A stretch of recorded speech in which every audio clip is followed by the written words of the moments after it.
Sean todos bienvenidos, bienvenidas a este nuevo experimento de programa, este espacio en formato audio. Esto que nace a raíz de una inquietud personal. Mi nombre es Jafid y nada, para presentarme quería dar un pequeño como extracto de algo personal que siento a raíz de todo lo que envuelve este tema. Y nada, este programa está hecho a raíz de una necesidad personal. Este espacio en esta plataforma se posiciona para seguir compartiendo el cuestionamiento y compartir herramientas que a quien les habla, a mí, a sus 24 años, le ha hecho reconectar con su espíritu, que de hecho ese es el nombre del canal y del programa. Temas varios de ciencia, medicina, historia, filosofía, entre otros. Sobre todo el cuestionamiento cosmológico, hablando más claro la forma de la Tierra y siendo aún más claro, y lo digo con mucho orgullo, la Tierra plana. Habiendo dicho esto, quiero citar a, a un ser de aquí de Chile, arquitecto, don Guillermo Wood, alguien que también está invitado a este programa, que también me gusta en contacto con él, y tiene una frase que a mí me caló en lo profundo, me hizo como no sé, como revolver un poco por dentro las emociones, y es: ¿cuál es tu propia constatación empírica y por ende certeza de que la Tierra es una esfera? Y eso ahí después yo le agrego, ¿no? De 40 kilómetros de circunferencia, 12.000 kilómetros de diámetro, que está girando en su propia rotación, y después eso le gira al Sol, y después todo ese sistema está girando y uno no siente nada. Nada, eso como breve presentación personal. Esa es la razón por la cual me encuentro hoy en día haciendo este programa. Y nada, presentar al primer invitado, a Daniel Márquez, de Argentina, del canal Soberbia Somos Todos. Así que nada, señor, maestro, si le quiere presentar. ¿Cómo estás, Jafid? Buenas Bien, tardes bien. para nosotros porque estamos en este horario. Y nada, gracias por la invitación a este programa, del cual te felicito también porque consideramos que es una plataforma en el cual en nosotros, si se quiere, ¿no? Los nuestros usamos muy poco y me parece muy loable, muy importante esta iniciativa tuya de hacer estos podcasts, estas grabaciones, si se quiere, charlas, conversaciones sobre estos temas que son para nosotros cruciales, más allá de que muchos no lo consideren así. Pero donde siempre hay alguien haciendo una pregunta, probablemente haya muchos por el otro lado intentando dar respuestas o haciendo más preguntas, ¿no? Así que nada, bajo esta introducción, para el que no me conoce, me llamo Daniel Márquez y bueno, tengo un canal que se llama Sobre Somos Todo, como dijo Jafid. Soy docente a nivel secundario y digo docente porque no soy profesor en términos de título, pero sí ejerzo la docencia a través del ser técnico. Soy técnico mecánico electricista, me gusta mucho estas ramas, estudié ingeniería, no la terminé a la ingeniería, no terminó sucediendo esto de no era lo que era para mí o no me gustaba esa parte, y por eso me he inclinado para esta otra, que es el que conoce mi canal, la parte filosófica, si se quiere, más el análisis sociológico, filosófico, filológico. Hago mucho esto de analizar las palabras respecto a lo que es la comprensión de un fenómeno, ¿no? Y creo que por ahí va a ir este podcast, si mal no me equivoco. Así que nada, un placer y gracias por la invitación nuevamente. Súper genial, Dani. Sí, la verdad que yo recomiendo a cualquier persona que esté escuchando esto, esté o no en el tema, que lo tenga o no visto, que vea tu canal. A mí algo que rescato mucho de Iru, me acuerdo que una vez dijo: la parte científica es la más fácil de lo que hablábamos fuera de aire, ¿no? Muéstrame la curvatura. Pero la parte filosófica, sociológica, ese análisis que haces tú, harto también de como los fundamentos filosóficos, las bases filosóficas del heliocentrismo, de dónde proviene esto de que no, porque tal persona pensaba que, intuía que, y uno hoy en día no puede hacer eso, po. Mostrame no sé, el paper científico. Entonces, recomiendo harto tu canal, Dani. No, gracias. Sí, mira, ya te metiste en un tema interesante.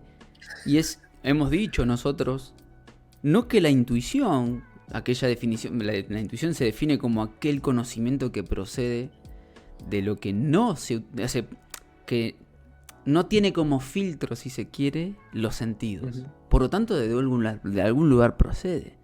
Y justamente son los grandes mitos, yo los llamo mitos, o grandes científicos, como lo llama la ciencia, los que para poder plasmar una obra, su obra, después vemos si estamos de acuerdo o no con ella, usaron esa herramienta. Ni hablar para los griegos, lo cual para ellos era muy importante esto.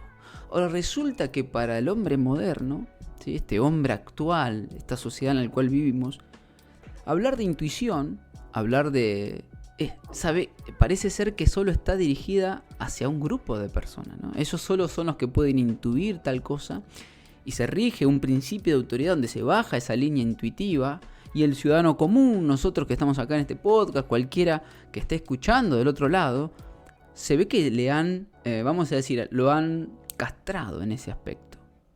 Y eso es muy importante de hablar, porque justamente para nosotros sabemos que la intuición es una manera es un conocimiento muy importante y que hoy todo se rige bajo este paradigma que si se quiere materialista, ¿no? Mental, la mente, no, si vos no me demostrás esto así, así, así y así, entonces no puede ser real. Bueno, de ahí te tomo la palabra que dijo Iru, es decir, bueno, en particular en el tema que nosotros hablamos mucho, que es el tema del terraplanismo, si se quiere, como movimiento,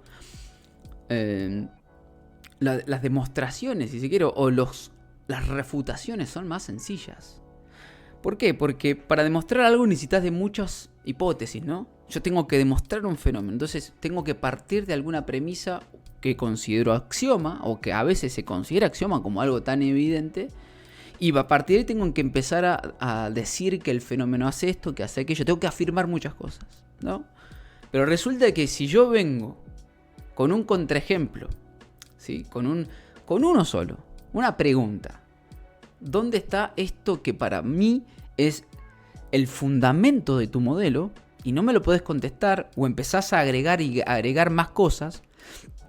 Entonces probablemente tu modelo pueda ser no real, independientemente de que funcione.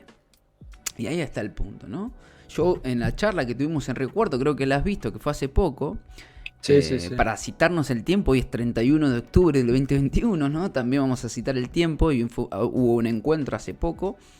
Yo cité a un filósofo oficialista, Darío Zeta, o se le dice, ¿no? Que es Darío Strandheimer, el cual yo puse un recorte de 40 minutos donde él habló de, y digo, cito a lo oficial, porque lo oficial también está discutiéndose a sí mismo, donde él dice, tendremos que empezar a pensar que esto del funcionalismo, que la cosa funcione, no implica más que eso, ¿no?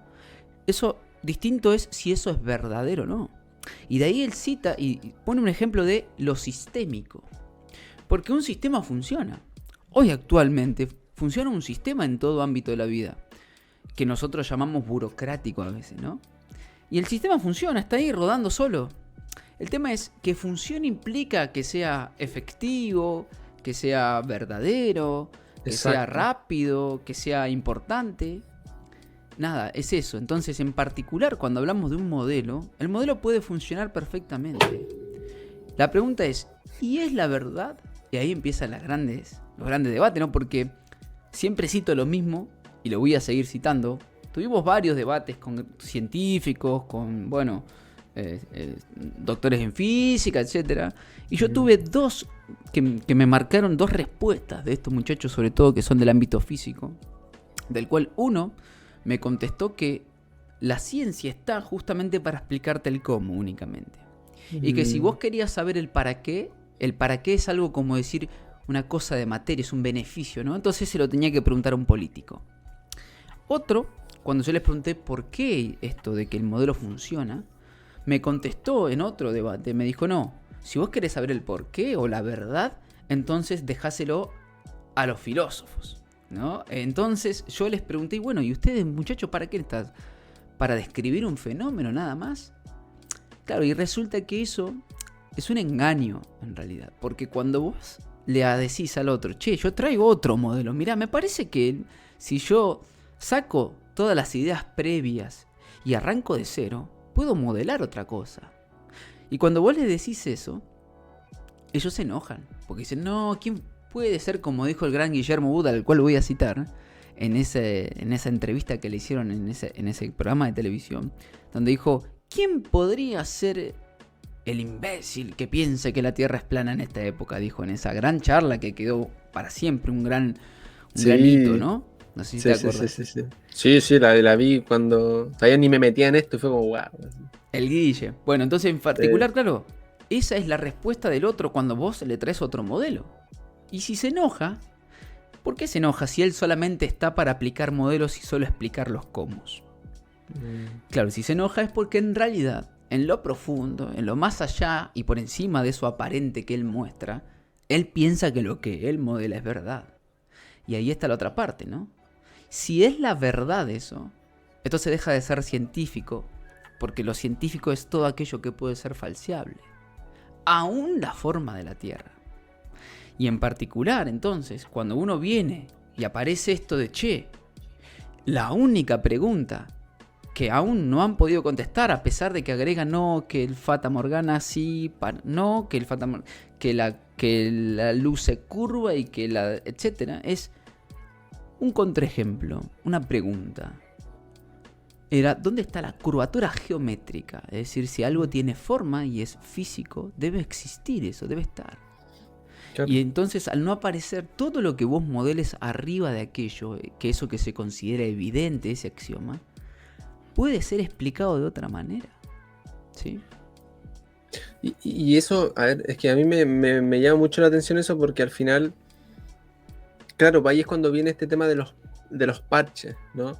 No, porque en realidad, si tú asumes que en realidad la atmósfera se mueve toda en movimiento, todo junto, y pareciera como si en realidad la Tierra fuera plana, pero no lo es. Y es como, pero como, que el otro día yo me puse a editar una cosa y decía como, le analizaba como este tema de la Luna y el Sol, ¿no? Que uno ve el mismo fenómeno, pero te dicen que uno funciona de manera distinta.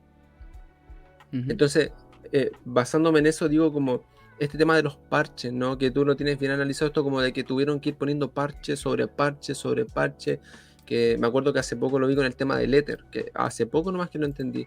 No, porque en realidad el éter no existe, pero ahora como que se toma este del, no recuerdo el nombre. La energía oscura, la materia oscura y todo eso. Claro, pero había otro nombre, que se me viene el bosón de Higgs, pero creo que no era nada que ver con eso. Sí, bueno, a ver, está relacionado con todo eso que hacen ahí en el ser. Básicamente lo que hicieron es resignificar a ese ente que antes se llamaba éter. Que incluso, fíjense, es como que, perdón que te introduzco, no sé qué ibas a decir, te interrumpa, dale. Pero que te iba a decir justamente lo que hicieron es, bajo un experimento mal interpretado, si se quiere, no que el experimento esté mal, el experimento nunca puede estar mal. Lo que está mal o lo que puede estar cambiar y modificarse son la manera en que yo extraigo de él y que yo lo presento a él, a ese experimento. Porque el experimento está diciendo fielmente, ahí el experimento no tiene ideas. El tema es cuando se mete el ser humano y sí tiene ideas y extrae información de ese fenómeno que está ahí. Y en particular en ese del Michelson-Morley, ¿no? Aquel experimento que ha cambiado la física para siempre y que fue luego en 1915, porque más allá de la relatividad especial en 1905 de Einstein, que procede de ese experimento la idea, en 1915 hace lo de la general, todo eso procede de ahí, producto de haber retirado esa sustancia que llamaban éter, ¿no? Que tenía que tener ciertas características. Fíjense es cómo funciona nuestra mente, ¿no? Es decir, yo, para poder describir un fenómeno, le exijo a la naturaleza que deba tener ciertas características para poder explicar mis ideas. Exacto. Y eso, en parte, es cierto y en parte no. Si yo quiero describir fielmente la naturaleza, yo no le debo exigir a la naturaleza nada, sino tengo que tratar de extraer la mayor cantidad de información. ¿Cuándo aparece la exigencia hacia la naturaleza? Hacia el proceso inverso, en vez del proceso de recibir, el proceso de poner sobre. Que eso es lo que se llama vamos a decir así, es como si le pusiera ¿cómo decirlo? Si le pusiera un parche arriba al fenómeno, ¿no? Con Claro. un fenómeno yo le pongo como una tapa signo, lo tapo con un signo. Eso ocurre cuando yo, en lugar de tratar de datar el fenómeno y tratar de escribir la mayor cantidad de variables que tengo, yo asumo el fenómeno a través de un modelo. Y eso aparece a través de los griegos. Antes no habían modelos para pescar las cosas. Es decir, no es a través de los griegos, dicho por los propios filósofos, de esos archivos que siempre representamos en el NUR y en demás. Sí, sí. Es que antes, por ejemplo, cuando hablaban de los cielos y los eclipses, por ejemplo, decían que los babilonios solo databan los fenómenos. Decían, bueno, este día a tal hora existió esto, y así, y ellos iban datando. El tema es, claro, esta capacidad de querer usar lo que se llama la magia, si se quiere, ¿no? ¿Qué es esto de querer predecir una idea?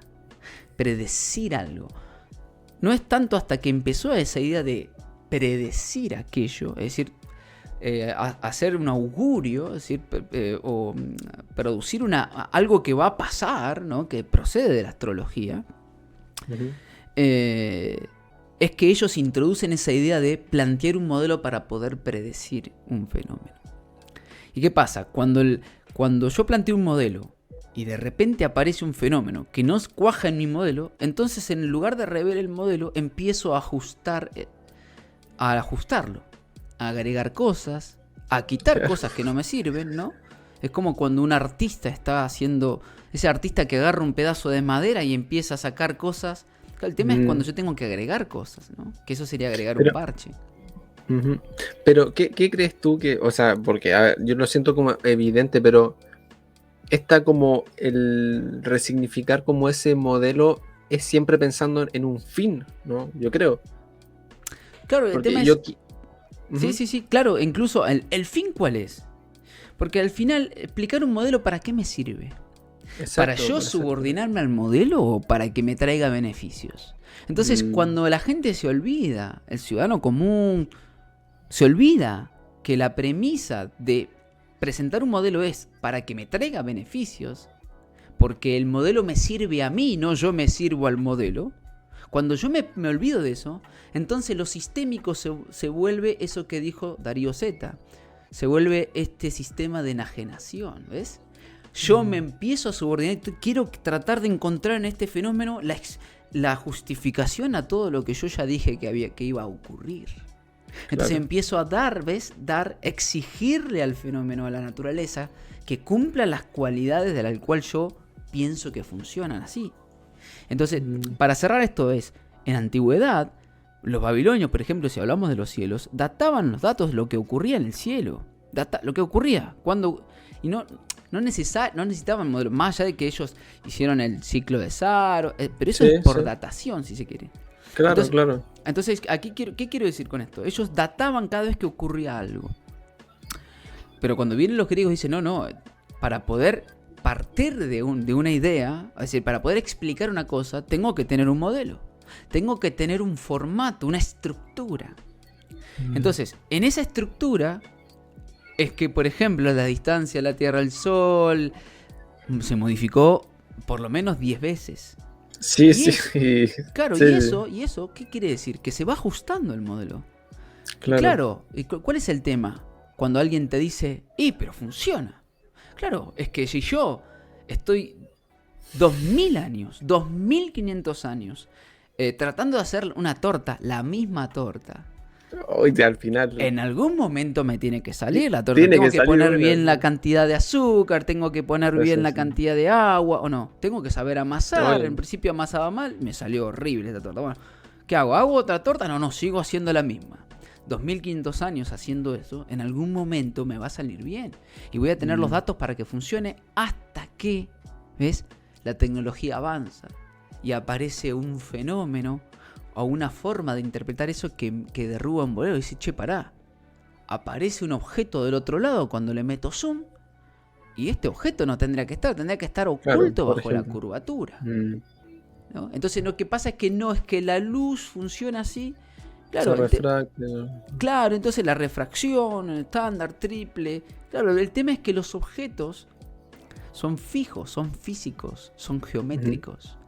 Y en particular están en función de que son una ubicación, un punto en el espacio. Y ahí empieza el debate. Ese contraejemplo derriba todo un modelo porque la premisa es como por ejemplo, las premisas del experimento de Eratóstenes, ¿no? Como la Tierra es esférica y el Sol está muy lejos, este es el tamaño de la Tierra. ¿Se entiende? No, pará. Primero tenés que demostrar que es esférica. Exacto. No podés partir de esa idea. Y después tenés que primero tenés que probar. Es decir, antes de decir que es, probá primero que es esférica. Después, probá que el Sol está a infinito para decir que vienen paralelos. Y encima que te tragaste a la atmósfera, todo esto que hoy para ellos es justamente esa curvatura. No, y el tema de los rayos que caen en paralelo. Bueno, por eso tenés que probar todo eso primero para después decir, bueno, como yo ya pude probar esto bajo esta idea, entonces ahí recién realizo el experimento. No asumo antes de realizar cosas que todavía no pude probar, que no son falsables. ¿Por qué no es falsable?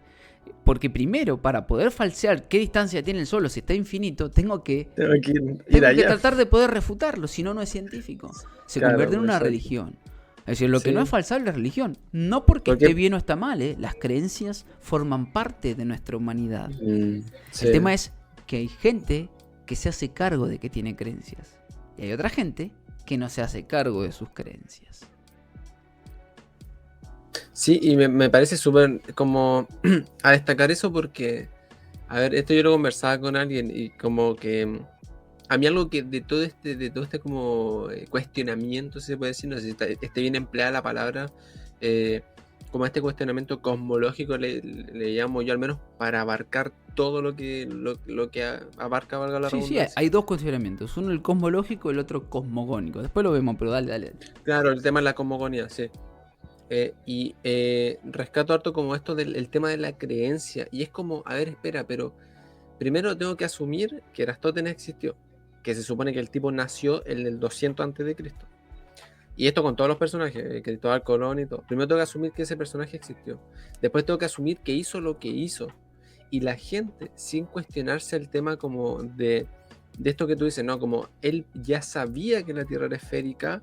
Y después, que a mí lo que más me hizo como cuestionarlo fue como este tipo supuestamente calculó la sombra de un lugar recorriendo más de 800 kilómetros para llegar al otro lado, ¿no? Entre Alejandría y Siena. Encima al mismo tiempo, sin teléfono celular, en un lugar donde no había, creo que punto cenit, si no me estoy equivocando, claro. Discúlpeme, pero es decir, estaban en ciertos lugares que no era el mejor lugar para determinar esa. Exacto. Y aún así, fíjense lo que dicen, se equivocó por un porcentaje muy pequeño.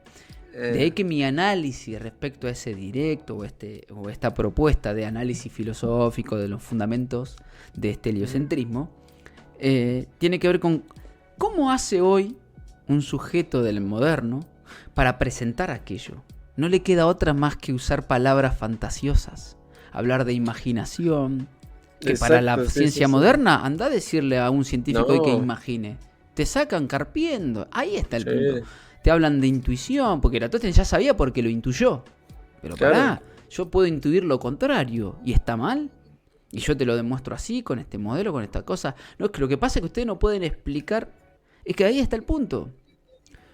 ¿Cómo hago yo para explicar cosas? Tengo que tener a mucha gente investigando, pero si ustedes no me dejan, si ustedes... ¿Qué hay si estuvieran todos los niños investigando? ¿Saben la cantidad de ideas que vendrían de nuevos experimentos y nuevas maneras de investigar? Si tengo a un sinfín de personas en la academia tratando de refutar un modelo.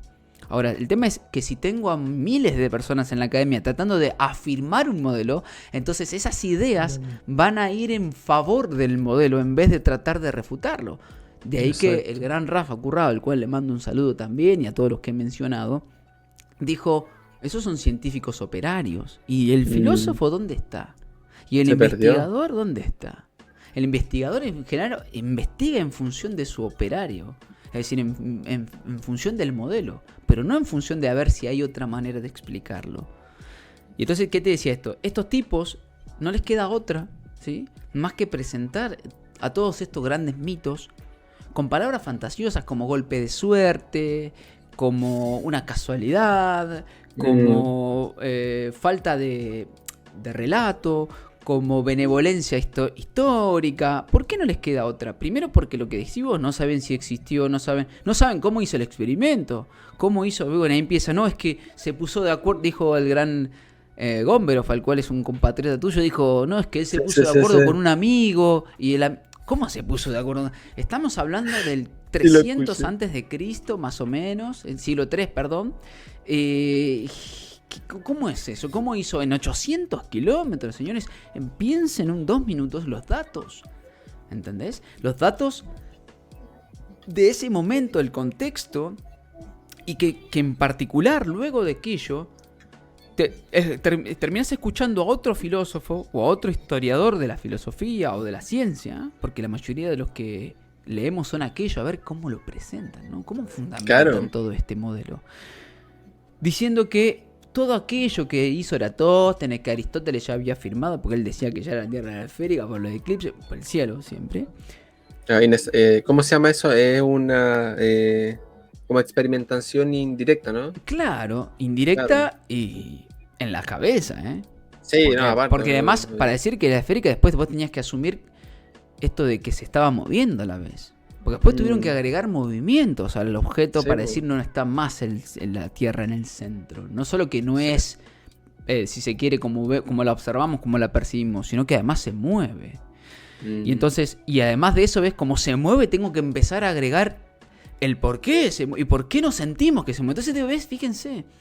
O sea, yo al asumir una cosa, tengo que ir agregando cosas, ideas y más ecuaciones y más funciones, para poder justificar aquello que alguien supuestamente hizo hace muchos miles de años. Entonces, sí. Dale. No, dale. Termina la idea. No, te iba a decir esto. Entonces, ¿cómo deben presentar para redondear esto? No les queda otra más que presentarlos con palabras totalmente anticientíficas. Para ellos. Claro, obvio. Para ellos. Porque la palabra suerte para un científico está basada justamente en aquello que él no entra dentro de sus ideas y su paradigma porque no lo puede predecir. Lo que la ciencia hoy llama suerte, ¿sí? Lo llama así porque no tiene un modelo para explicarlo, pero eso no implica que sea suerte como lo llamamos nosotros, porque la suerte era simplemente lo que le tocaba a alguien. Y eso que le toca, ¿qué implica? Implica que no existe aquello, es decir, ¿existe o no existe esa suerte como lo citan, por ejemplo, a estos astrónomos? Otro historiador que dice que la luna y el sol aparente tienen el mismo tamaño, pero eso es suerte. Claro, ahí está el punto. Vos tenés que presentar eso de ese modo, porque cuando resulta que vos agarraste el instrumento y vos realizaste la experimentación, los viste iguales en tamaño. Y por eso incluso podés decir que se eclipsan. Y a la vez tenés que agregar otro dato, que están a una distancia tan igual que es 1 a 1 respecto al tamaño. 40 veces más grande, 400 veces más grande, 400 veces más lejos. Fíjate que para que cuando vos hagas la relación, lo que es relativo, el cálculo es relativo, el error, o sea, el valor te dé 1. ¿Por qué? Para que se ven iguales. Entonces, fíjate que bajo una idea propia que yo dije, bueno, son iguales del mismo tamaño. Y entonces, ¿qué pasa? Vos tuviste que, el otro modelo tuvo que agregar muchos datos. Y por ejemplo, como voy a citar a Victron, él dice, ¿por qué asumimos que el Sol sí se mueve, la Tierra se mueve alrededor del Sol, siendo que el movimiento de la Luna también es sobre nosotros, pero la Luna sí se mueve a la Tierra? Entonces eso, ¿ves? Eso que está ahí, desde el punto de vista, si se quiere, experimental, la empiria, lo empírico, podríamos asumir al revés, si se quiere, que nosotros damos vuelta a la Luna. Exacto. Si el movimiento en el cielo es lo mismo, si miramos al cielo. Claro, y ahí está el punto. ¿Por qué asumimos que nosotros damos vuelta al Sol y justo a la Luna sí nos da vuelta a nosotros? ¿Y qué pasa? Para justificar eso, tengo que empezar a ir atrás de vuelta, ¿ves? Y lo que pasa es que en realidad la Luna es un pedazo de roca que se desprendió de la Tierra. Entonces, tengo que empezar a explicar. Y señores, para todo el que está escuchando del otro lado, todo es justificable. Todo. Todo lo voy a poder justificar. El asunto es si esa justificación para cada individuo es válida. Y para el otro lado, para los otros, digo, esa justificación, discúlpeme, a mí no me alcanza. No me alcanza, no me interesa y no tengo por qué aceptarla. Porque es simplemente una explicación. Es una explicación, no es la verdad, dicho por ellos mismos. Sí, no, rescato mucho eso que dices porque yo lo siento como esto que, bueno, no sé si a ti en algún momento te lo dijeron, pero a mí cuando chico esto como de no mientas, porque cuando uno miente tiene que mantener la mentira. Entonces, no, porque en realidad yo no hice esto. Y uno empieza a mentir, a mentir, a mentir, y ya para que uno no lo descubran, tiene que empezar a Agregar seguir cosas. agrandando la mentira. Entonces uno como... ¿Cómo? No, te iba a decir una frase que está asociada a eso que decís y es Dime. que tiene que ver con el que dice la verdad no necesita tener tanta memoria. A ver, está bien, Claro, sí. el que es verdadero no necesita tener memoria. Porque si el tipo actúa conforme equivocado o no, puede estar equivocado Sí, porque les puede faltar información. Sí, Pero sí. si actuó conforme a sus ideas, actuó coherentemente, actuó desde sí mismo, con sus ideas, lo plasmó con su cuerpo, puso el cuerpo, puso sus ideas, puso su mente y su boca dijo lo que él estaba haciendo, entonces no necesita acordarse de nada. Ahora, Claro. si él estaba en cuerpo en un lugar y con la mente en otra y dijo otra cosa, y ahí tienen que empezar a, fíjense, eso que era uno, que yo lo presenté como integrado, se dividió en tres. ¿Ves? El mismo individuo se divide al final. ¿Por qué? Porque su mente está en un lugar, su boca dice otra cosa y su cuerpo estaba en otro. Claro. ¿Y cómo ves ese tema? Porque yo siento que, a ver, algo que igual rescato harto, al menos que te he escuchado a ti, esto de que, de ser verdadero, ¿no? Que algo que, a mi parecer también, mucha gente de ciencia, si se le quiere decir, no puede ser verdadera por el simple hecho de que está sintiendo algo o percibiendo algo, pero basado en ese paradigma que tiene como implementado, arraigado, tiene que ir como contra lo que es como un choque contra sí mismo, ¿no? Y que pone por delante su paradigma imperante, a mi entender. ¿Cómo ves ese tema? Que te lo he escuchado ahorita, tipo esto, ¿no? De que como quién es verdadero, la verdad está en sí, por decirlo de alguna manera. Por ejemplo, claro, sí. Lo que pasa es que, claro, ¿qué es la verdad? ¿No? Empieza el debate, ¿no? Sí, Claro, entonces, aparte de si eso. hablamos de la verdad como, por ejemplo, la comprensión de un fenómeno en su totalidad, y va a ser muy difícil que lleguemos a él. De hecho, los propios científicos dicen que para poder llegar a explicar un fenómeno, tengo que abstraer del fenómeno y desechar lo que no importa. Claro, pero ¿qué pasa si eso que importa, en un sistema complejo, una variable, aunque sea pequeña, aunque esté una sola vez en una ecuación, me puede modificar todo un sistema? De ahí que aparece todo este sistema de, a ver, ¿qué pasa si yo saco un nodo en un andamio gigante? ¿No? Un tornillo del andamio. Y justo es uno de los que está abajo. Y se cae todo, ¿eh? Ojo que puede caerse todo.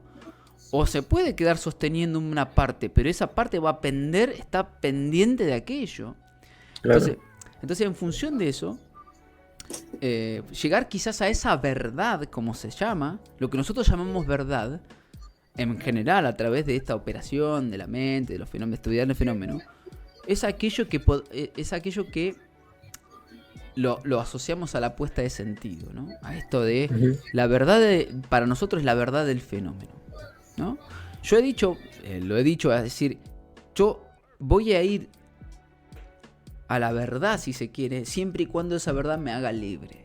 Es decir, porque al final nosotros pensamos que somos más libres conociendo cosas. Pero si hay verdades que no me hacen libre, a mí particular, Daniel Márquez, no me interesan. No porque no me importen para poder hacer una conversación, sino que yo no le voy a dar más de lo que necesita. Es decir, lo que necesita y claro. Es decir, hasta ahí. Es decir, poder explicar un fenómeno, cómo funcionan las cosas, bla, bla. Está bien, ¿para qué eso? ¿Y por qué? Ahí aparece un pragmatismo, ¿no? ¿Para qué buscamos vida en no sé cuánto? Se supone que algún beneficio tiene que traer esa búsqueda en vida en Marte, como dicen.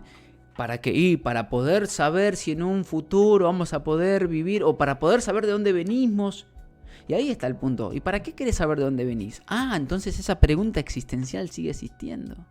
Sigue estando ahí. Lo que pasa es que me la llevaste a un materialismo. Vos querés saber desde el punto de vista material de dónde venís, qué haces. Y ni hablar cuando buscan cosas, ¿no? Bueno, un modelo, ¿no?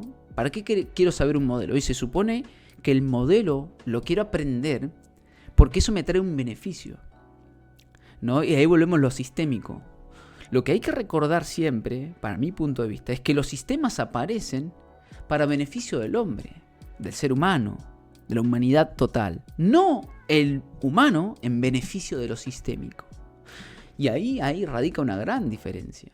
Por eso, si yo digo, yo tengo este otro modelo, y trae más beneficios, trae energía infinita, trae aquello, trae lo otro, trae otra manera de presentarte ante la vida, ¿por qué inmediatamente aparece el rechazo?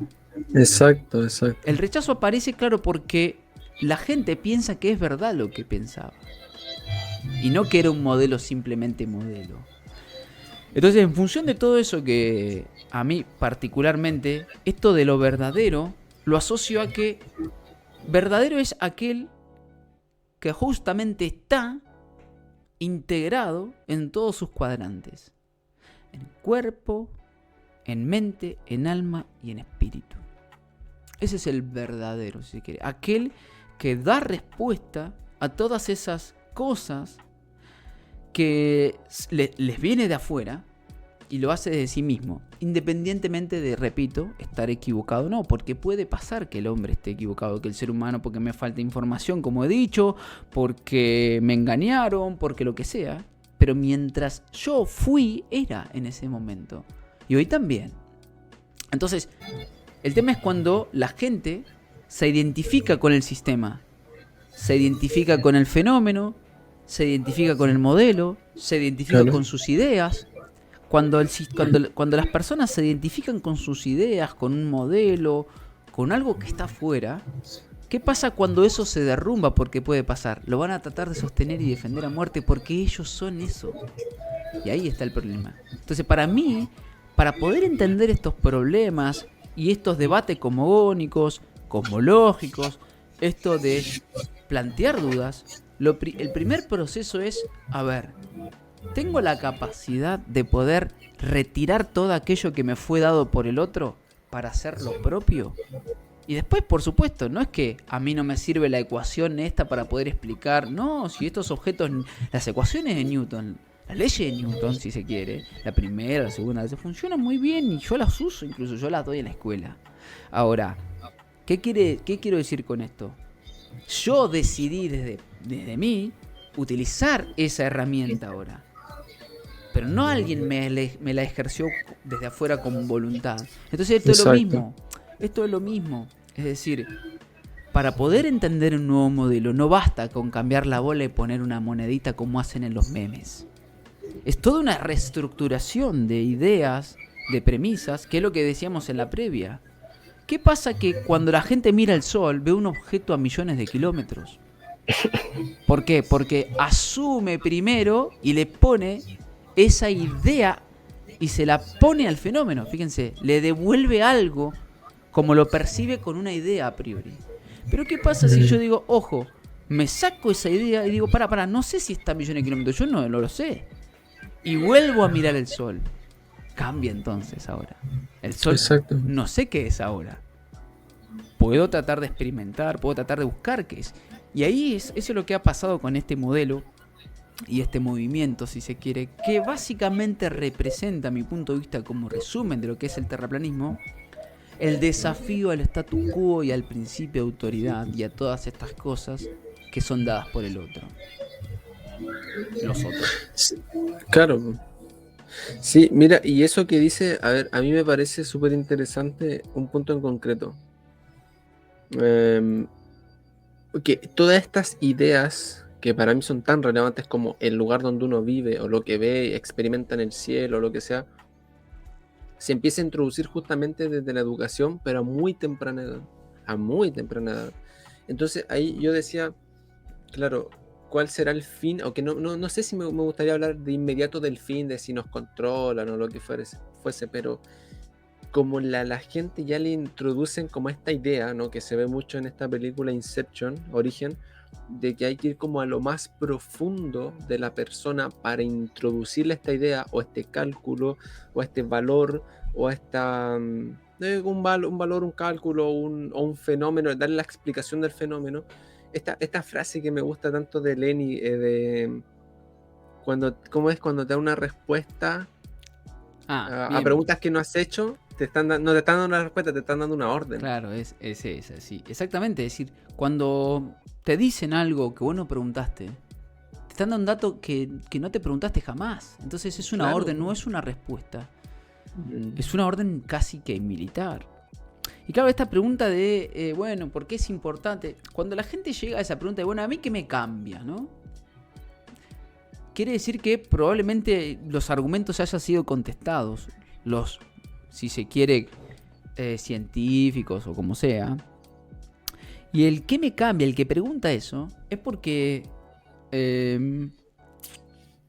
está tratando de encontrar la explicación a la forma y no al hecho. El hecho es que te engañaron, no la forma. Es cierto que no es importante. Exacto. La forma seguramente no sea importante al final de todo. Pero por algún motivo hay un engaño. Entonces, si vos llegaste a una pregunta de qué me cambia, porque no llegaste o porque te diste cuenta de que hay ciertas cosas que tienen sentido, puede ser que él sea modelo otro. Ahora, pero ¿qué me cambia? Porque desviaste la pregunta en la forma y no en el hecho del engaño. Exacto. Y en el hecho del engaño ahí hay que preguntarnos, ¿qué pasa cuando alguien engaña? ¿Qué pasa cuando alguien cambia A por B? ¿Qué sucede ocultando algo? Claro, ¿qué está ocultando? Es decir, hay algo que oculta. Entonces la pregunta es, ustedes, ¿por qué engañan? Estos astronautas, ¿qué motivo? Entonces, ¿cuál es el motivo? ¿Serán los recursos? Y cuando uno trata de contestar esa pregunta, sobre todo hablando de este tema específicamente, de la Tierra plana y el movimiento, aparecen un montón de videos que siempre hemos mostrado, que nosotros los llamamos como el ser heliocéntrico, que tiene que ver con eso.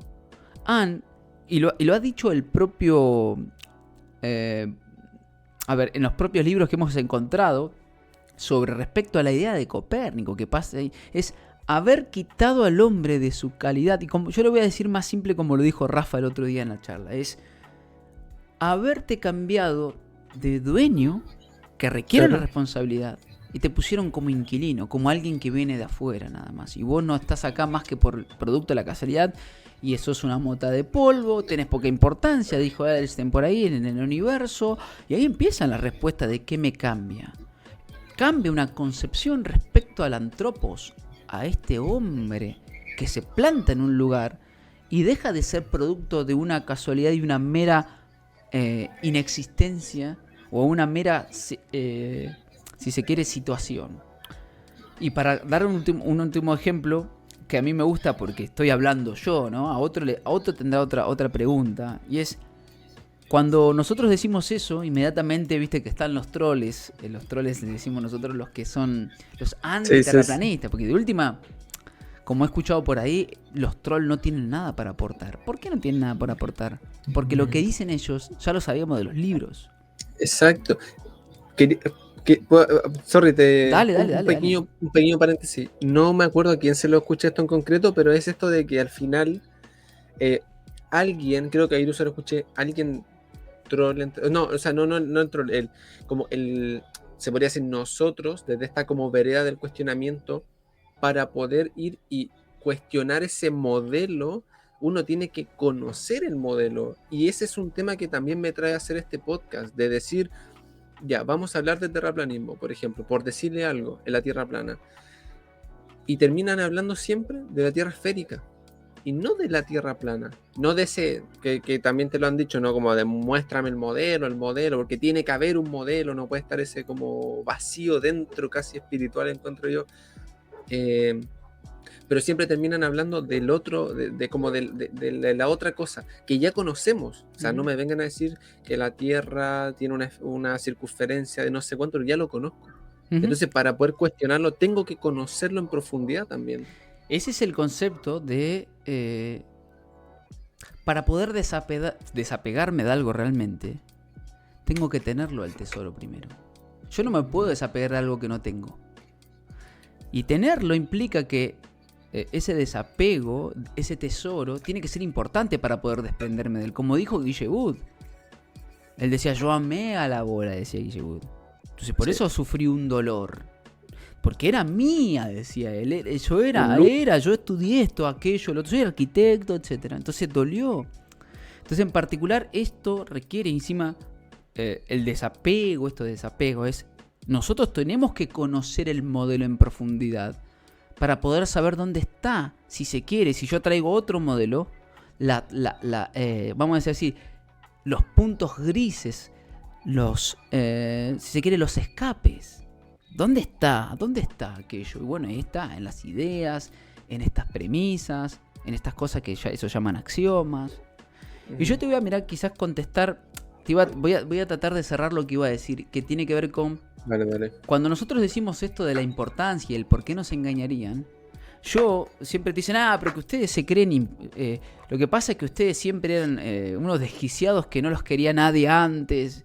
Yo escucho mucho eso, especiales, ¿no? Que ahora se creen especiales. A mí me da mucha gracia eso porque en mi caso particular yo era DJ. O sea, soy DJ de música electrónica. Sí. A mí me escuchaba mucha gente. Yo iba poniendo música en un evento, pedía música en otro. Bueno.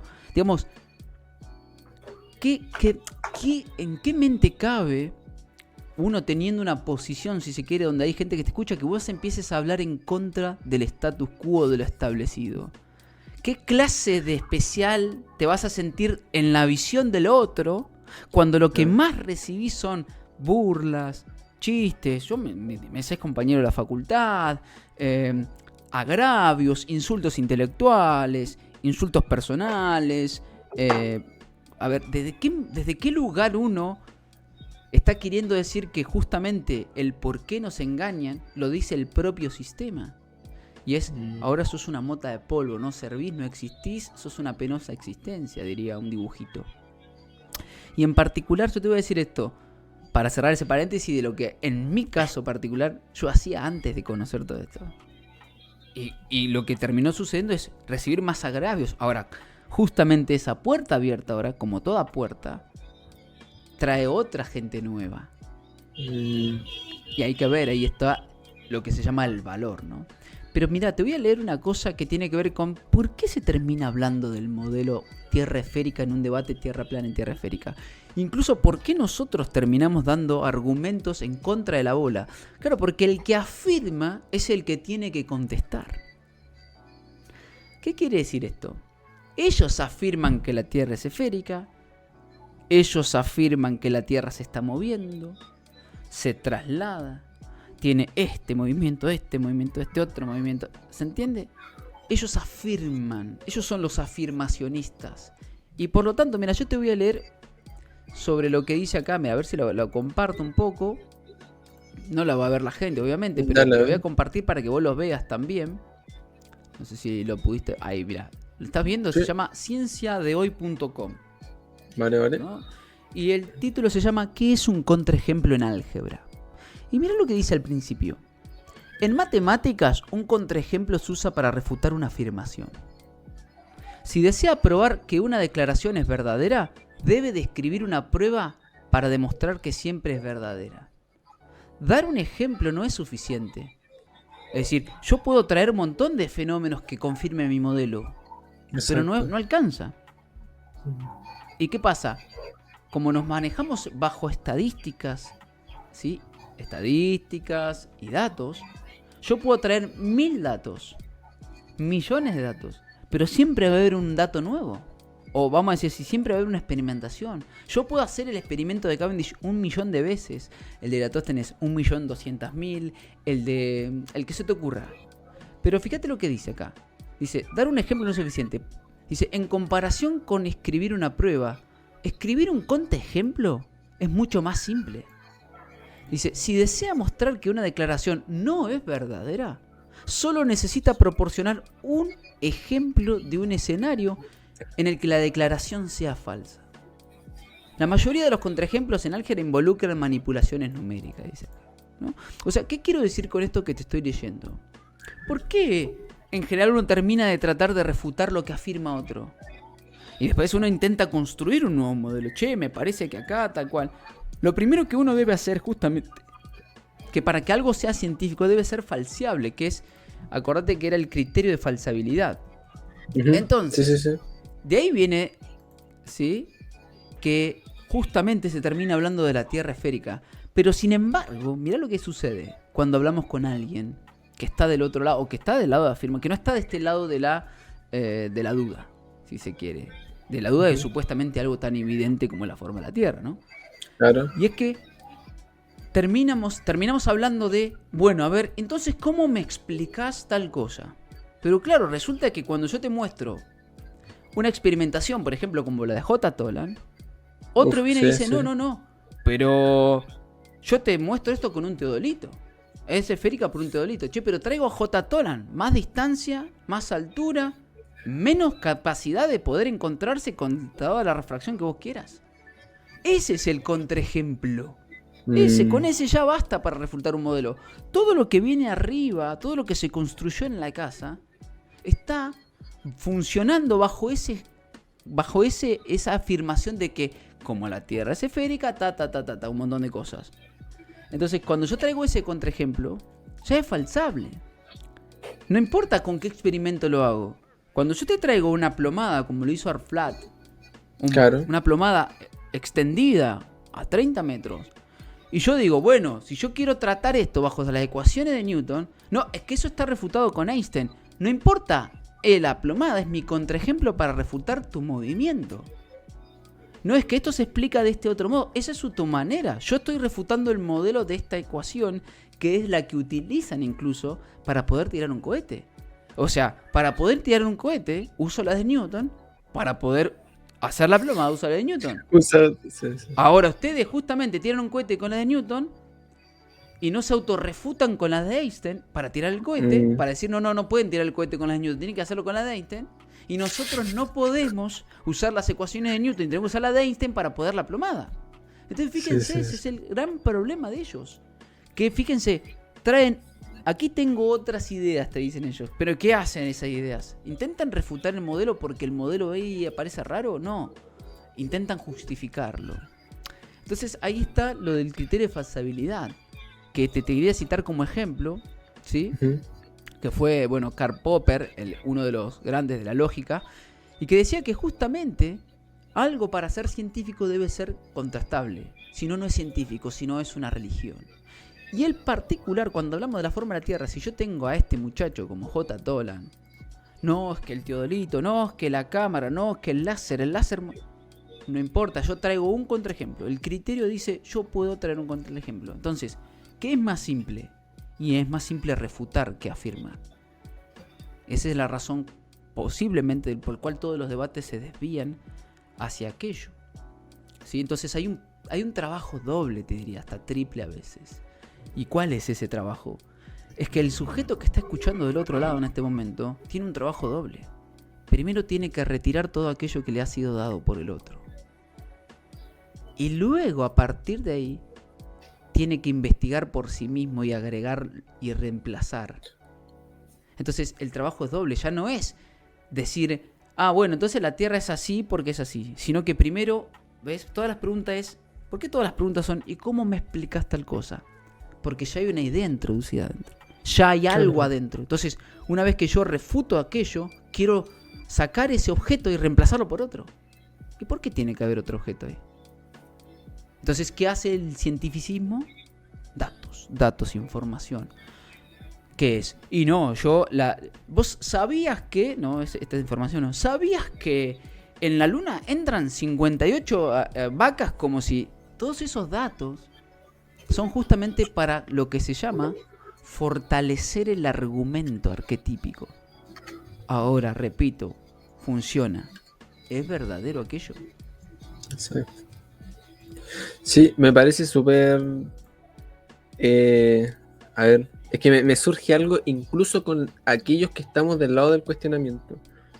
Yo empecé con este tema en concreto como a verlo a raíz de mi madre, que ella vio un video de Liru y de repente un día en el almuerzo me dijo, no, mira, hay un argentino que dice que la Tierra es plana. Yo le dije, no, porque si la Tierra fuera plana, yo desde aquí, desde Arica, que es la ciudad donde estoy en el norte de Chile, vería Perú, por ejemplo, que está a 3 horas, un poco. Dije, no, yo vería Perú y no sé qué, porque es plano y todo eso.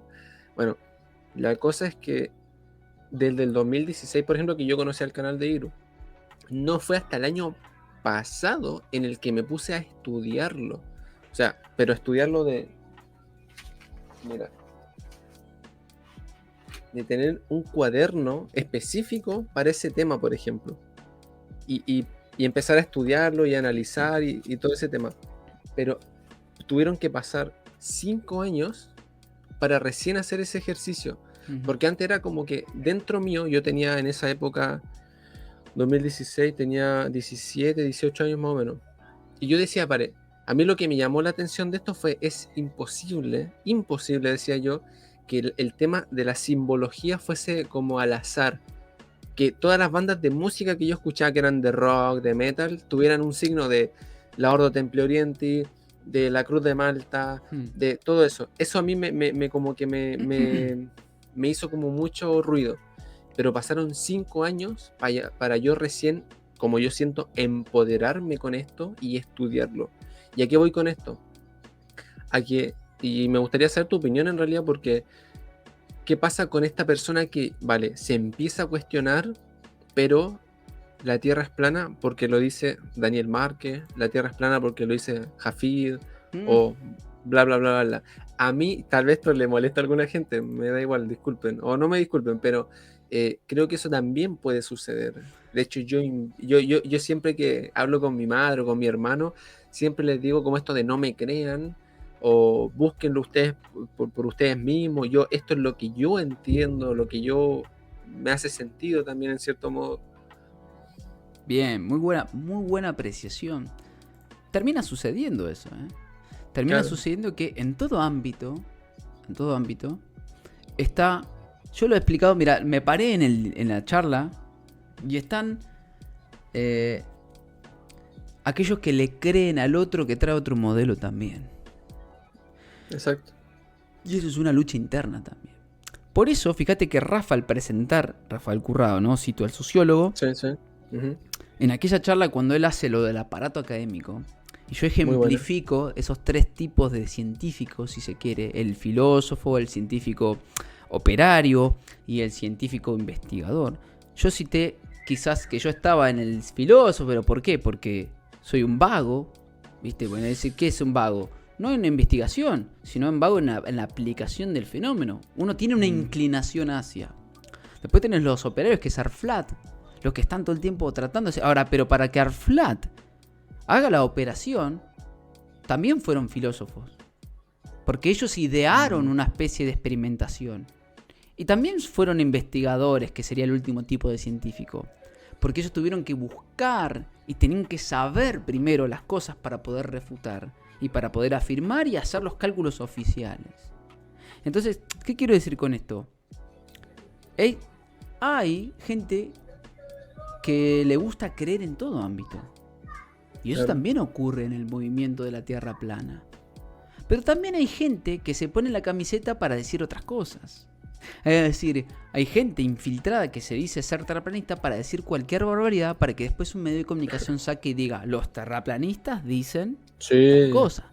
Pero eso es tan evidente y es tan obvio en los sistemas actuales, que ahí cito, y vamos a decir así, invito a todo aquel que escucha a hacer esa investigación propia, para que no me crean ni a mí, ni a vos, ni a Iru, ni a nadie, ni a los Barea, ni a Richard, ni a nadie, sino que investiguen desde su propia estima todo aquello que se es presentado, que uno comparte porque le gusta hablar, porque le gusta opinar, porque le gusta investigar, porque se da cuenta de aquello, porque hace relaciones, analogías. Y en particular justamente uno hace esa invitación para que justamente cuando del otro lado digan los terraplanistas dicen, ¿no? La gente ya sepa que los terraplanistas no dicen, los que dicen son los sujetos. No hay un arquetipo ahí, a pesar de que sí exista. ¿Quién dice que dijo tal cosa? Él. ¿Y él qué se dice que es? Es terraplanista. Buenísimo, ahí están las diferencias. Él, ¿quién se dice que? El sistema lo que hace es eso, ¿no? Es englobar a todos en una etiqueta para después utilizar esa etiqueta y posicionar a personas que hablen en nombre de. Y de ahí que hay una frase, creo que del evento de Madrid de Iru, que dice, que está muy interesante, que la citaba, la hacía Pachamama, Elmi Martin, un saludo grande a Pacha, donde él cita al principio que dice, Iru dice, que sepan que no hay ninguna institución que habla por nosotros. ¿Por qué? Porque el sistema hace eso, ¿entendés? ¿Y qué pasa? En función de aquello, justamente esto que estamos diciendo, la invitación es a la investigación propia para que no exista o para que deje de estar esto de los terraplanistas dicen, los anti no sé cuánto dicen, o los propios físicos, científicos dicen, ¿no? Entonces de ahí que pasa lo que se llama el sistema corporativo, ¿no? Es decir, una especie de... actúan como arquetipos, como si fueran lo académico, todos piensan por igual. Y eso, de todos piensan por igual, es anticientífico, antiinvestigativo, antiintuitivo, antihumano. Yo escucho una música de fondo. Sí, se escucha muy fuerte. Sí, un poco sí. Ya, vale. Sí, es que están aquí al lado justo haciendo como una fiesta. Ah, mira. Sí.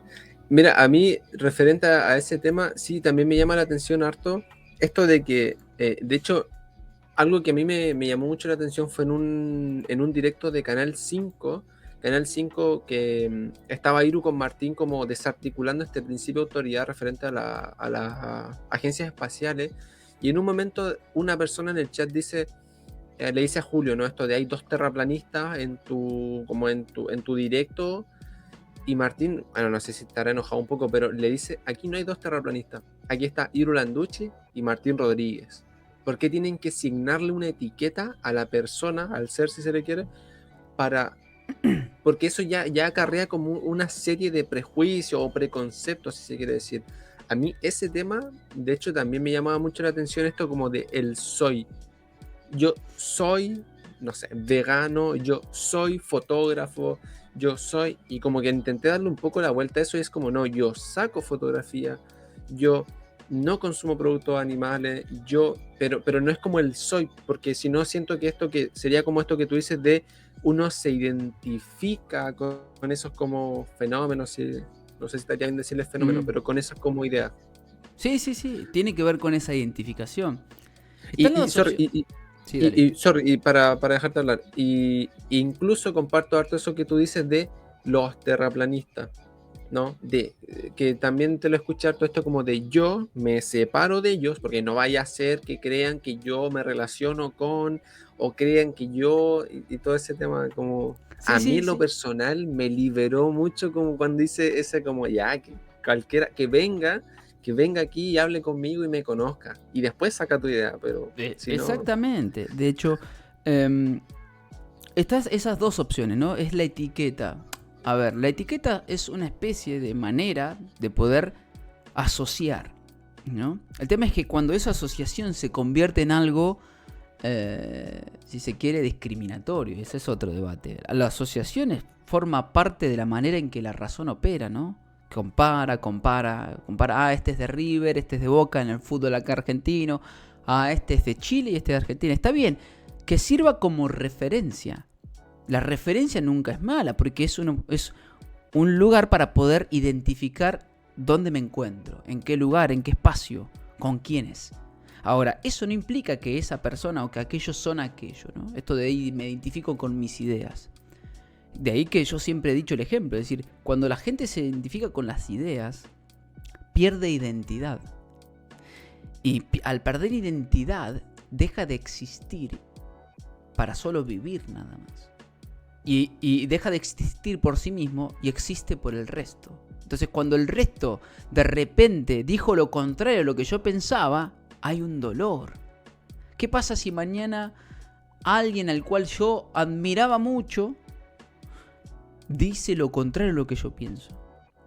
Aparece un problema, ¿no? Aparece un dolor, aparece una cosa de como que hay una decepción ¿Está Claro, bien? sí, sí, Porque, sí. porque había, en vez de que ese sujeto me inspiraba, ese sujeto me bajaba línea en realidad, o me daba lo que yo Exacto, necesitaba.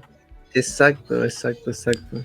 Y entonces ese es un gran problema de lo que me identifico con mis ideas, con esto de los terraplanistas. Pero yo te iba a decir esto de, hay dos maneras de encarar aquello. O digo, no me etiqueten, ¿sí? En general sucede esto de la gente quiere equivocar etiquetas. Y yo he tomado, por ejemplo, la he tomado esa y también he tomado la otra, es, sí, soy terraplanista. Pero Dani Márquez, ¿en calidad de qué? De que piensa que la Tierra... Sí, soy anti aquello. Pero no porque yo sea aquello, sino porque yo transito ese argumento. Entonces, también está la otra opción de, bueno, sí, a mí en particular, a mí, no me molestan las etiquetas. Es más, ¿qué pasa cuando el sujeto que está enfrente que quiere insultarte con una etiqueta, vos tomás el argumento, te lo comes y se lo devolvés, le devolvés el envoltorio? ¿Qué hace con esa etiqueta? Ya no le sirve, ya no le funciona, porque no te hace daño. Porque si a mí me dicen terraplanista, a mí no me molesta. ¿Se entiende? Es decir, esa es Sí, la sí, otra. totalmente. Esa es la otra postura. A mí no me Claro, molesta que me claro, digan terraplanista. Ahora, ¿esto es terraplanista? ¿Quién? ¿Estos? ¿Quién? ¿Ese que está ahí? Sí, claro, sí. ¿Y cuál es el problema? Me como tu claro, argumento y tu insulto, porque el tema es, no cuando te dicen, los terraplanistas, cuando dicen los terraplanistas, o cuando dicen los aquellos, los otros, lo que quieren es hacerte daño. ¿Qué pasa cuando ese daño en realidad es ese argumento, esa energía que viene en contra, la agarro, la doblego y la utilizo para mi propio beneficio? Entonces yo he dicho, y muchas veces es, sí, soy todas las etiquetas que quieran. Y cuando las recibo, ya no tienen argumentos sobre mí. Porque yo las recibo. Y digo, sí, todo esto que voy a decir yo lo transito el argumento. Yo no soy ese argumento. Yo transito el argumento. Así que bueno, de eso creo que es otra manera de encarar estas formas. Maestro, me parece que se te cortó un poquito ahí. Ah, estás muteado. sí, sí, te escuchaba todo lo que me decías, solo que se me acabó la batería de la cámara y la cambié. Ah, perfecto. Sí, mira, a mí me hace mucho sentido lo que dices referente a que esto creo que lo entrenamos o lo tenemos muy entrenado con mi hermano menor, esto de, porque yo pasé por bullying cuando era más pequeño, entonces como que aprendí por circunstancias de la vida a darle vuelta como a esa energía, si se le quiere decir, como de la burla, del ataque. Entonces, por eso en un principio decía como con mucho orgullo lo digo, la tierra plana, ¿no? Porque siento que, claro, porque a uno cuando lo tachan de X cosa, tú eres el que decide, al menos como yo veo la vida, es como neutro. Y tú decides si eso te afecta o no te afecta, o si te hace daño o no te hace daño. Entonces, claro, igual me parece como bien interesante como la manera en la que lo abordas. La verdad. Me surge la siguiente como pregunta. Entonces, tú, te lo pregunto como a ti en personal, ¿por qué tú crees que se genera como esta, a ver, ¿cómo se podría decir? Que lo pensaba con el tema de las películas y las series, que la gente como que pasa por este luto, pero sin, no sé, porque yo, por ejemplo, en lo personal, habiendo visto películas, series, todo este tema del espacio que se ve como infinito y todo, cuando me puse a cuestionar esto, como que era ponerme una verdad enfrente y ahí se me iban cayendo como esas ideas. ¿Por qué tú crees que esto a la gente que ni siquiera se da ese tiempo o que cae en el insulto, en el ataque, como que se sienten como tan, no sé, como que uno se metiera con su religión, po? Sí, como si le estuvieras pegando a la madre, Sí, ¿no? Bueno, prácticamente, porque pero justamente, porque cuanto más veces se refuerza el argumento, ¿no? Es decir, se le da potencia al arquetipo, a la esfera, a la bola. Y esto que decías vos en principio, ¿no? ¿A qué edad lo dan? En el momento en que uno está creando y haciendo preguntas. Donde más hace preguntas es en el momento de que todavía uno no sabe sumar, ni multiplicar, ni dividir correctamente, pero ya sabe dónde vive y cómo funciona el sistema. Cuando incluso es antiintuitivo para el niño.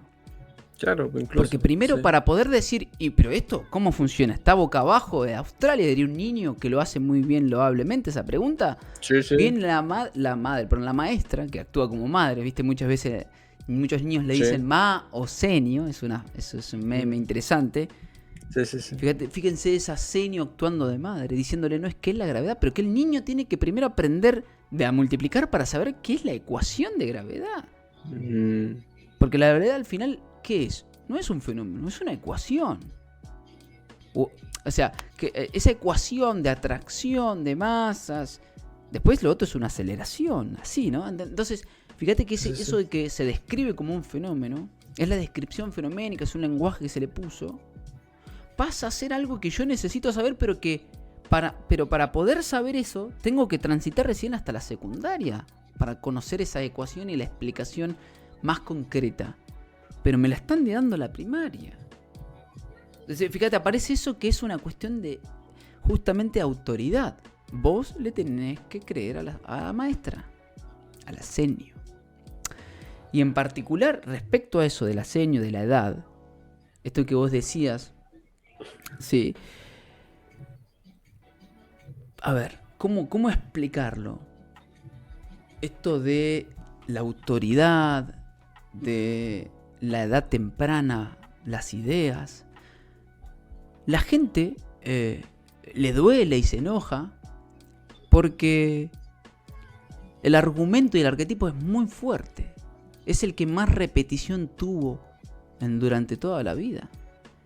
Eso es uno de los argumentos más difíciles de saber. Entonces, sí, imagínate que es algo que está, si se quiere, actualizado continuamente, se actualiza. Es todo el tiempo te lo recuerdan acá, o sea, de manera directa o indirecta, a través de primado negativo o lo que sea, ¿sí? Te lo presentan todo el tiempo. Universal, las películas acá, allá, que en una tele, en el cine. Entonces, ese argumento hace que el sujeto, como dijo Guillermo, yo amé la bola. Era mía. Entonces, ¿cómo me vas a sacar algo que es mío? Incluso ni hablar de... No hay nada peor para el que en ese cuadrante, en esa parte del cuerpo del hombre, esta parte animal que tiene el ser humano, no hay nada peor para el ser humano que le digan que una forma tenía una cosa y ahora tiene otra. Para el objeto del ser humano que toca las cosas, que lo engañen con la forma. Imagínate una manzana acá y que me digan, no, esto no era una manzana, al final era una banana. Exacto. Sí, entonces hay una cosa de que, wow, ¿cómo puede ser que vos me hayas dicho que este objeto que yo lo tocaba virtualmente, porque nadie vio la Tierra, pero lo tocaba virtualmente, no lo puedo ahora sacar porque tantas veces se actualizó, tanto fue potenciado ese argumento, que se me hace muy difícil ahora, pero muy difícil, desprenderme de aquello.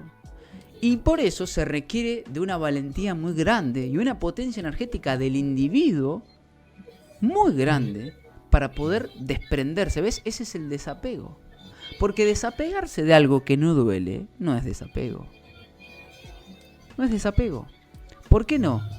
Porque no era tuyo, no lo tomabas como propio. Entonces es fácil decir, bueno, mirá, le regalé esa remera que vos no usabas nunca.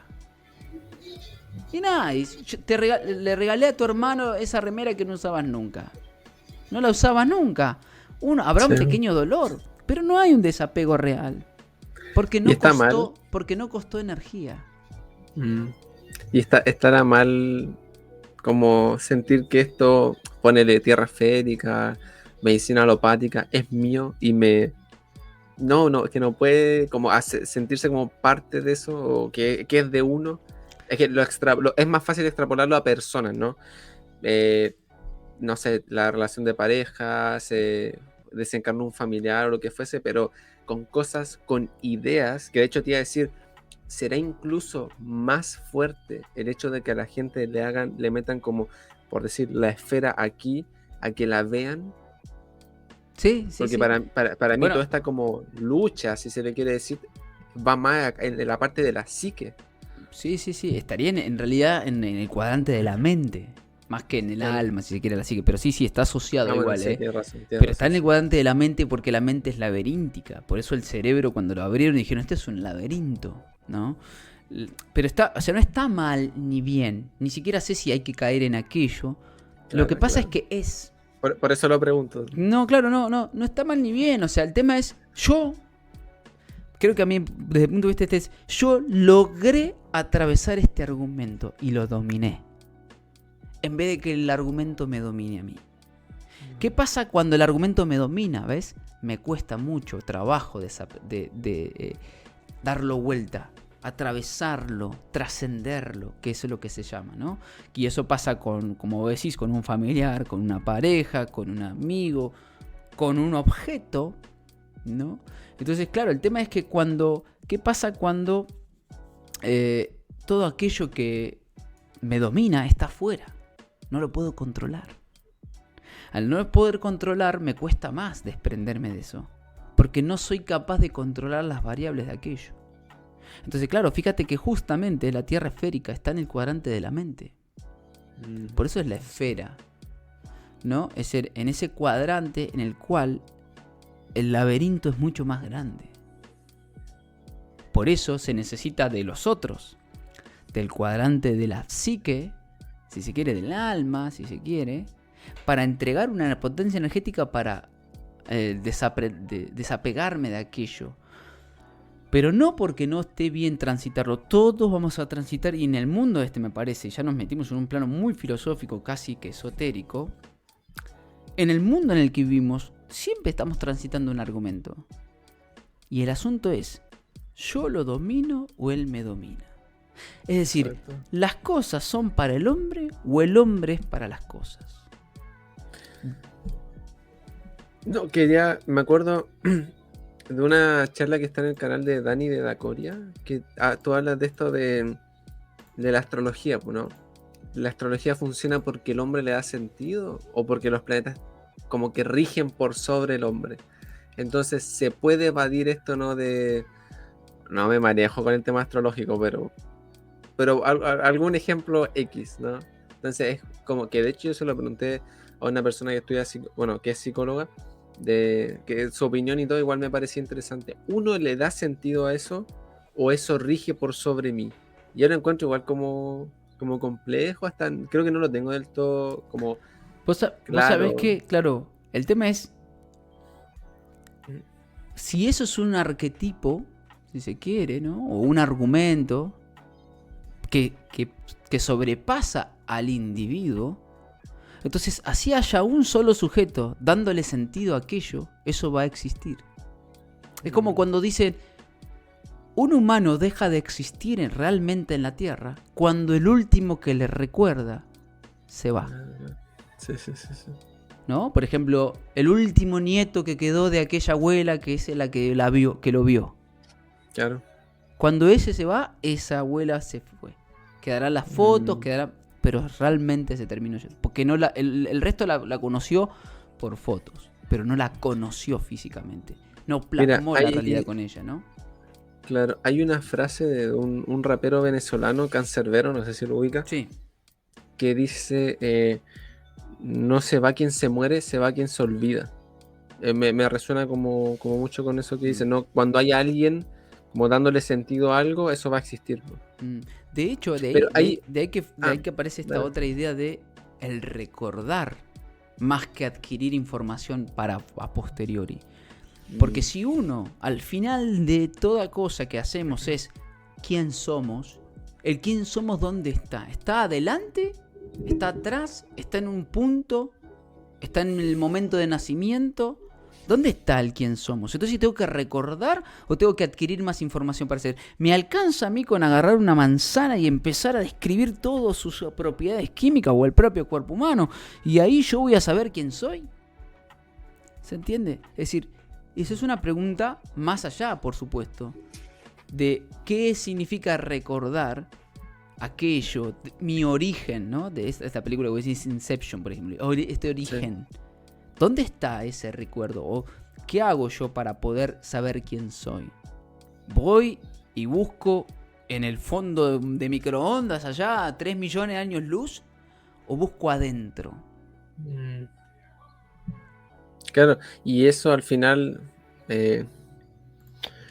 ¿Por qué digo, bueno, fuera de cámara te dije que esto me genera como mucha emocionalidad? Porque yo siento que esto, y es por eso el nombre del canal, si se le quiere, o el espacio de Reconectando con el Espíritu, porque finalmente, o inicialmente, cuando me di cuenta que ese modelo heliocéntrico, con todo lo que significa, te desconecta de ti, te desconecta, te saca como esa parte de, no, que mucha gente dice, no, pero esta, ¿cómo se llama? Que lo dice un tipo en una logia de la masonería, este supuesto, los padres de Galileo, ¿no?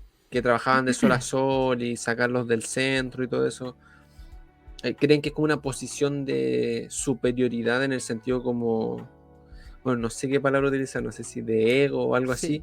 Pero ¿sabes por qué? Porque tienen miedo. Porque, Claro, como sí. dijo Rafa, como te decía, hay más responsabilidad si vos sos propietario que si sos inquilino. Exacto.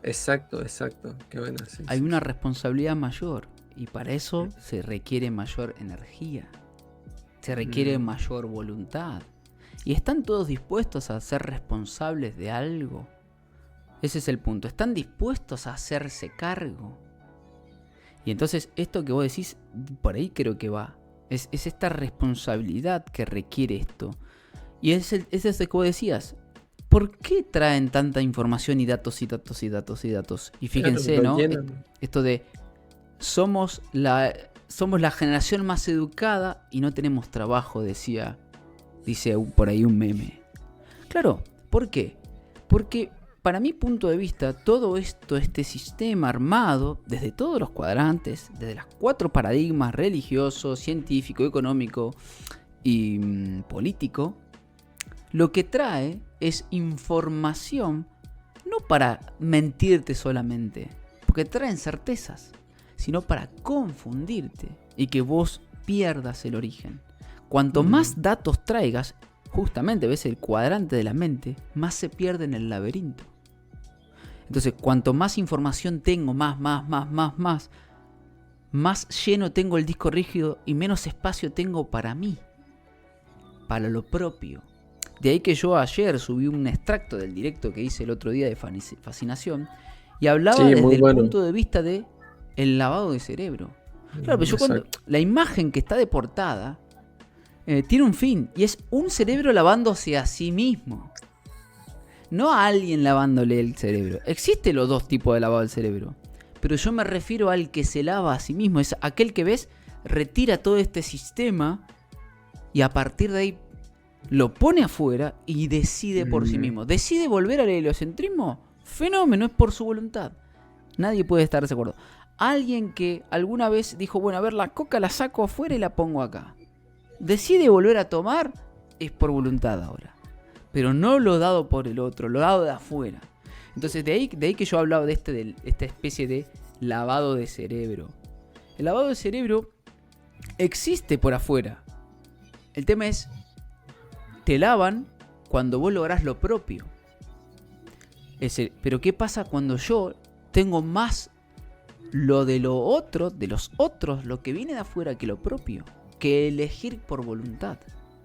Entonces ahí está el punto de lavarse a sí mismo, limpiarse, en el cuadrante del cerebro, por supuesto.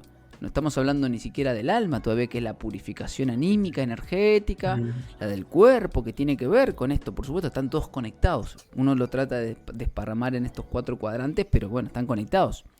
Entonces, de ahí que creo que va por esto, ¿no? Y el trabajo, para no sé si se vas a extender más el podcast, pero el trabajo del que requiere hacer este cuestionamiento no es fácil, no es sencillo, cuesta y justamente energía, ¿no? Por definición de trabajo, si se quiere, trabajo físico. Sí, no, mira, referente al tema de la duración, no sé cómo te sientes tú, yo creo que por ser el primero igual está bien, digamos como 1 hora 20 más o menos, pero quería hacer un inciso en algo que dijiste, y el tema de la responsabilidad. O sea, siento que incluso aplicando algo que igual me parece muy bueno, el tema de la medicina germánica, el tema de la coherencia. Ese ejemplo que tuviste como de por ejemplo, tomar una bebida, pero tomarla, yo ya sé que eso me hace mal, pero aún así la tomo, y hay algo dentro que es como yo estoy haciendo uso de eso, sabiendo que tal vez no es lo mejor para mi cuerpo. Y eso requiere mucha responsabilidad. Entonces porque yo también lo viví con amistades muy cercanas, que era algo que no sé si me daba, sí, puede que me dé risa, pero esto de, no, nosotros somos súper respetuosos y aquí es un espacio de libertad y la libertad de expresión, y yo de repente en un momento les dije, porque era el argumento que tenía y quería empezar a conversar. Les dije, ¿y ustedes sabían, no sé, el tema de los jesuitas o el tema de la luna? Y empezamos a hablar de eso y me decían, no, porque la gente en esa época tenía más dinero que tú y más conocimiento y tú no sabes. Y yo sentí que era como disminuirme para sobreponer su argumento. Entonces decía, esta responsabilidad de lo que decía Martín en algún momento, de mirarse al espejo, y es lo que le digo a toda la gente, díganme terraplanista, no me molesta, de hecho me siento muy orgulloso porque sí me siento parte de ese movimiento, si se le quiere llamar movimiento o cuestionamiento, porque son aquellos que me entregaron herramientas justamente para lo que tú dices de ir más hacia adentro. Porque la parte científica, al final, eso que decimos, no, muéstrame la curvatura o otras cosas, pero ir hacia adentro, quién soy o quién fui, de dónde vengo, a dónde voy, es como lo que me interesa. Y eso requiere mucha responsabilidad, y entiendo que al menos en esta encarnación, en esta vida, en este plano, no todos quieren transitar eso. Sorry por hacerlo tan extenso, pero así al menos como que lo vivencio. Está muy bien, no. Me gusta, porque yo uso la palabra movimiento, porque justamente no está estático. Es decir, el movimiento representa eso, algo que no se queda en un mismo lugar siempre, que transita puentes, es decir, puertas. Claro. Y que no se queda en el puente. Y que hay mucha gente que se ha quedado en los puentes. Dentro o fuera del movimiento, no importa. Entonces ese es el punto. En este mundo, cuando el agua deja de fluir, se estanca y se pudre. En este mundo entonces, nosotros seguimos avanzando. Y está en la voluntad, de ahí está esa pseudo libertad, si se quiere. Digo, la llamo pseudo libertad porque en el mundo del orden jerárquico en el que vivimos, ¿no? Primero sale el sol, o el sol sale hasta ahora. Hay un orden. Alguien le dijo que salga, ¿entendés? Algo pasó ahí. No es random el sol. No sale un día por el este y el otro día sale por el norte. Hay un orden jerárquico. Entonces, en este mundo, la libertad está asociada a ese orden. Pero justamente es poder evidenciar ese orden y plasmar mi voluntad a través de ese orden. Usar esa herramienta y doblegar yo a esa herramienta. Yo uso a la herramienta y no la herramienta me usa a mí. Entonces, de ahí que justamente en ese sentido, en ese orden, esta libertad es aquel que se quiera quedar en el puente, que se quede. El que quiera seguir, el que quiere estar en movimiento, que continúe. Súper, Dani. No, genial. Me parece excelente para cerrar ya con al menos este primer capítulo. No lo quería hacer tan extenso, igual 1 hora y media para mí es como cortito, pero eso, nada, ojalá a la gente le sirva este contenido en audio. Pretendo subirlo a YouTube, no sé si en audio, en video, o tal vez más en audio, pero espero, esa es mi finalidad, que por ahí escuchaba a alguien decir esto de hacer las cosas desinteresadamente. Y yo siento que no son desinteresadamente, porque sí hay un interés de fondo. Y sea este de no, porque te están mintiendo y te quiero mostrar la verdad, porque me quiero liberar a mí, lo que sea, pero no creo que exista el desinterés. Creo que siempre algo se hace con un interés. Entonces, ese es mi interés en esto. Sí tengo un interés detrás de esto, y es eso más que nada, que les sirva a quienes lo escuchen, que les nutra el espíritu, el alma. Ahí por ahí tal vez me falta un poco más de estudio entre la diferencia y todo eso, pero que les pueda servir. Y nada, Dani, darte las gracias, de verdad, es un honor estar aquí contigo compartiendo. Ojalá te puedas sumar a más capítulos, porque mi idea es que esto sea un programa semanal. Voy a hacer todo lo humanamente posible tengo mucha energía puesta en esto para que esto sea algo semanal. Y nada, que lo compartan, que lo difundan a quien le pueda servir. Y eso, reiterarte las gracias, Dani, de verdad. Y nada, si quieres decir unas palabras ya para finalizar. No, loco, un placer, Jafit. Gracias a vos. Te felicito por la propuesta y por la iniciativa, como debe ser, ¿no? Y aquí estamos para apoyar aquello. Probablemente alguno dirá, pero no hablaste de la tierra plana, pero no hablaste de la experimentación. Y no, a ver, ahí está el punto.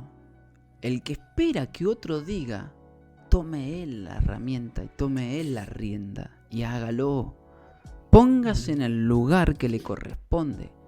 Posiciónese de respuesta. Tome la postura. Determine, haga, pero siempre y cuando lo haga por su voluntad. Entonces, volvemos a lo mismo. No esperen del otro. No quiere decir esto con que mañana yo hago lo que yo quiero y no le importa nada. No. Siempre en función justamente de ese honor, de ese valor y de esa valentía a través de esa voluntad. Fíjense todas las palabras que usé con B. Para poder justamente plasmar la realidad. Como ayer puse esa frase, ¿no? Porque siempre se está en guerra y siempre se hace magia. Y siempre se está en guerra porque siempre se está en alerta. En un mundo donde vemos que hay gente que le gusta hacer daño, siempre hay que estar alerta. Y siempre se hace magia porque en este mundo la magia, que no es lo mismo que brujería y hechicería, claro, la magia es para plasmar aquello del cual en vez de esperar, yo en vez de ser paciente me pongo a ser alguien que es activo, alguien que determina y que plasma su obra. Así que invito a todos a que realicen esto. Así que gracias, Jafit, un placer. Y nos veremos en los próximos podcasts, probablemente en algún futuro con Iru, con los hermanos Barea, ahí ya más específico de ciertos temas. Así que nada, gracias por la invitación y es un placer y un honor, por supuesto, participar de este primer podcast. Súper genial, gracias, Dani. Yo lo que más invito a la gente, de verdad, si el tema que sea, adéntrense, investiguen, es un lindo camino a recorrer, que puede doler, pero creo que ese dolor es necesario, no así el sufrimiento, sí el dolor de recorrer ese camino, pero para mí sufrir es quedarse como estancado también, pero puede doler en un principio, pero de verdad que libera, si se le quiere decir, pero así que eso. Nada, esto pretendo que salga los sábados, así que nos estamos viendo el próximo sábado, gente. Y eso, esto fue el primer podcast de Reconectando con el Espíritu. Chau, chau.